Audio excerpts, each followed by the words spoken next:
Zee 24 तास एक पाऊल पुढे।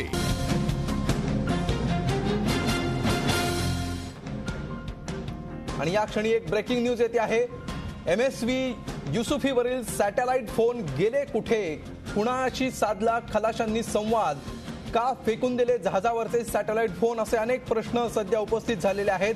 मुंबईच्या किनाऱ्याच्या अगदी जवळ आलेल्या MSV युसुफी या जहाजावरील खलाशांनी वापरलेला सॅटेलाइट फोन अद्यापही हस्तगत झालेला नाहीये।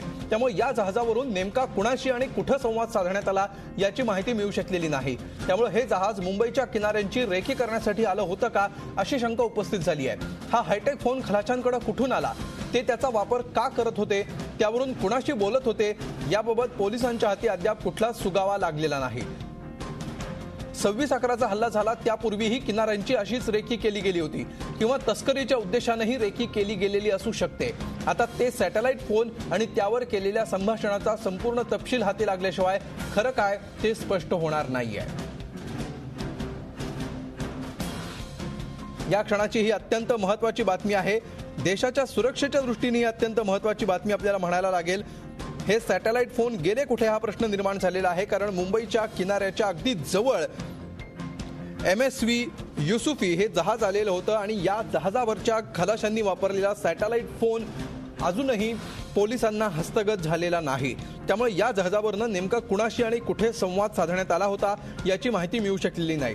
हा सॅटेलाइट फोन जोपर्यंत पोलिसांच्या हाती येत नाही तोपर्यंत या जहाजामागचं रहस्य उलगडणं कठीण आहे। हा सॅटेलाइट फोन अत्यंत महत्त्वाचा पुरावा असणार आहे, अत्यंत महत्त्वाचा दुवा असणार आहे पोलिसांसाठी, जेणेकरून हे जहाज का आलेलं होतं, या जहाजावर असलेल्या खलाशांचा हेतू काय होता, त्यांनी रेकी केली की इतर कुठल्या हेतूसाठी हे जहाज भारताच्या किनाऱ्यालगत आलेलं होतं, असे अनेक प्रश्न निर्माण झालेले आहेत। त्यासाठी हा सॅटेलाइट फोन अत्यंत महत्त्वाचा आहे।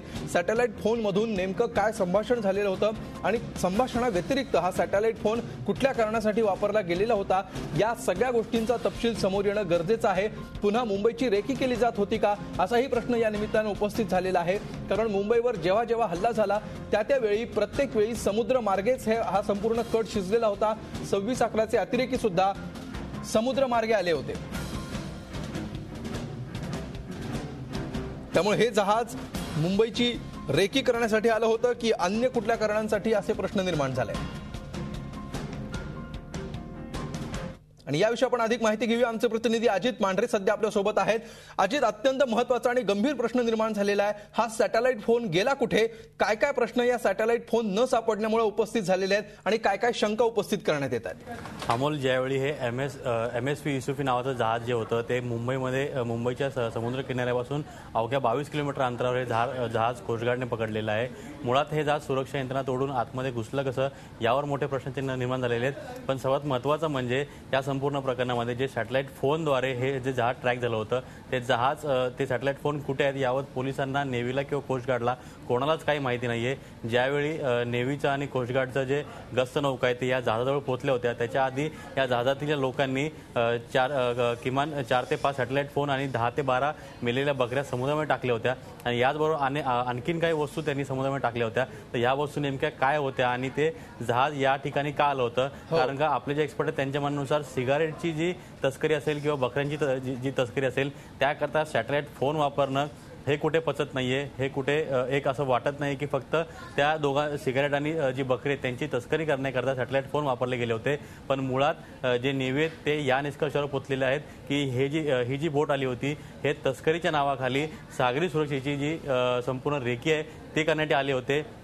भविष्यामध्ये असं होऊ शकतं, त्यांनी असा अंदाज वर्तवलेला नेव्हीने की भविष्यामध्ये होऊ शकतं की ज्यावेळी 26/11ला मुंबईवर दहशतवादी हल्ला झाला होता आणि सागरी मार्गाने जे टेररिस्ट मुंबईत आले होते त्याच मार्गाने पुन्हा येण्याचा हा प्रयत्न असेल किंवा त्याकरता रेकी केली जाऊ शकते असा त्यांनी अंदाज वर्तवलेला आहे। त्यामुळे सागरी सुरक्षा व्यवस्थेचा जो प्रश्न आहे तो पुन्हा एकदा ऐरणीवर आलेला आहे। अमोल, बिलकुल अजित, सॅटेलाइट फोन विषयी अधिक माहिती द्या आपल्या प्रेक्षकांसाठी। सॅटेलाइट फोन हा या संपूर्ण प्रकरणात का महत्त्वाचा आहे आणि सॅटेलाइट फोन ज्यावेळी पोलिसांना सापडेल त्या सॅटेलाइट फोनद्वारे काय काय गोष्टी उजेडात येऊ शकतात?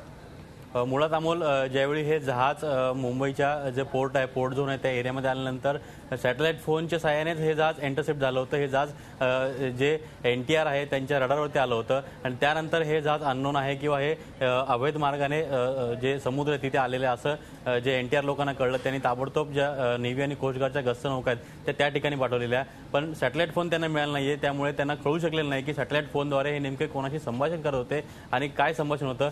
2 ते 3 ओळी फक्त त्यांना मिळाल्या होत्या की आपका माल आप तक पोहोच जाएगा. या फक्त 2 लाईन त्यांना मिळाल्या होत्या आणि त्याच अनुषंगाने NTRने नेव्ही आणि जे कोस्टगार्ड आहेत त्यांना सूचना दिल्या होत्या आणि त्यांनी जाऊन ते जहाज ताब्यात घेतलं होतं. पण हा जो सॅटेलाइट फोन मिळाला तर तो सॅटेलाइट फोन कुठला होता? जसं आपल्याला माहिती आहे की 26/11 जो दहशतवादी हल्ला झाला त्यातील जे कसाब ते साथीदार होते त्यांनी थुराय नावाचा सॅटेलाइट फोन वापरला होता. तर त्याच टेक्नॉलॉजीचा आणि तोच फोन असू शकतो अशी नेव्हीची माहिती आहे. बिलकुल, म्हणजे अजित सॅटेलाइट फोन हे अत्यंत महत्त्वाचं उपकरण यासाठी असणार आहे की तो एक मोठा पुरावा असू शकतो आणि ज्याच्यातून सगळे धागेदोरे या खलाशांचा भारताच्या समुद्र किनाऱ्याजवळ येण्याचा हेतू आणि त्यांनी रेखी केली किंवा इतर कुठल्या कारणांसाठी त्याचा वापर केला हे सॅटेलाइट फोन सापडल्यानंतर स्पष्ट होणार आहे. तुर्त धन्यवाद अजित या सविस्तर माहितीबद्दल. झी 24 तास एक पाऊल पुढे.